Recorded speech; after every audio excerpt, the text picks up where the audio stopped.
CEO Mary can't find a boyfriend because she's too rich, so she disguises herself as a beggar and hits the streets, hoping to meet a good man who isn't after her money and end her single life. A delivery guy John passes by, sees her pitiful state and gives her $10. Mary instantly falls for him, thinking he might be her destined true love. She immediately grabs John's arm, her destined true love. She asks John if he can give her a little more money. She says she doesn't even have enough to get home right now, so John asks her how much she needs. Mary says she needs $100. John looks troubled after hearing that. He only makes about $100 a day delivering food from morning to night, but seeing Mary's pitiful look, he softens up and gives her his last $100. Mary takes the money and says she won't take it for nothing. She tells John if he ever runs into trouble he can come to her for help. John doesn't take it seriously, seeing how broke she looks, but just as he's about to leave, his mom suddenly calls. Turns out John had told his mom earlier that he was dating a CEO girlfriend in the city, and today is his mother's 60th birthday. She insists he brings his future daughter-in-law home to meet her, and John's ex Sarah will also be at the party. If he doesn't bring a girlfriend home, he has to marry Sarah. After hanging up, John panics completely. Right now, forget a girlfriend. He doesn't even have a single woman around him. Where is he supposed to find someone to bring home in such a short time? Just when he's completely stuck, he suddenly remembers the beggar Mary said she would help. So a bold idea pops into his head. He asks Mary to pretend to be his girlfriend and go home with him to help fool his mom. Mary already had feelings for John, so she agrees without hesitation. To make the act look real, she asks John to take her to the mall to buy new clothes. After all, she's still wearing her ragged beggar outfit. She would definitely get exposed like that at the mall. When Mary walks out of the fitting room in new clothes, John is completely stunned. Her natural elegant aura suddenly fully shows. She looks nothing like that beggar from before. Then the two of them ride a tractor back to John's hometown to avoid getting exposed. John even prepared 2 fake marriage certificates in advance. He keeps reminding Mary to hold on to them carefully and not let his mom see through the lie. He warns Mary she is never allowed to mention she used to beg on the streets. Instead, she must claim she's a CEO making $10 million a year, and just like that, they head home hand in hand. His mother lights up the moment she sees them. She immediately starts asking Mary a million questions, but then Sarah shows up out of nowhere. She casually hands over a $50,000 red envelope and even gifts John's mother a brand new luxury car. But the moment she sees Mary beside John, her face instantly darkens. She arrogantly asks who Mary is. His mother quickly jumps in and says she's his girlfriend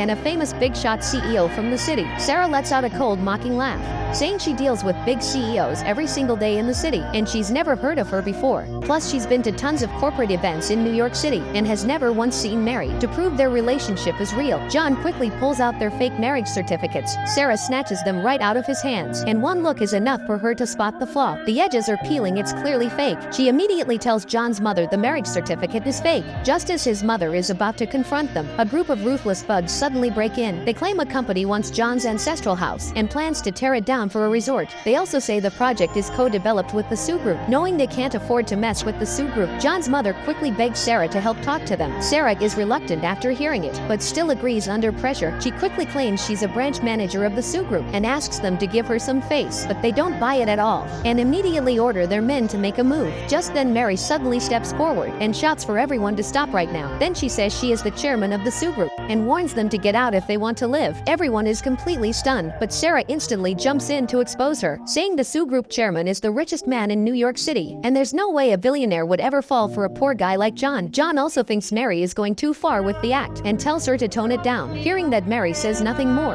and directly pulls out her phone to call the thug leader.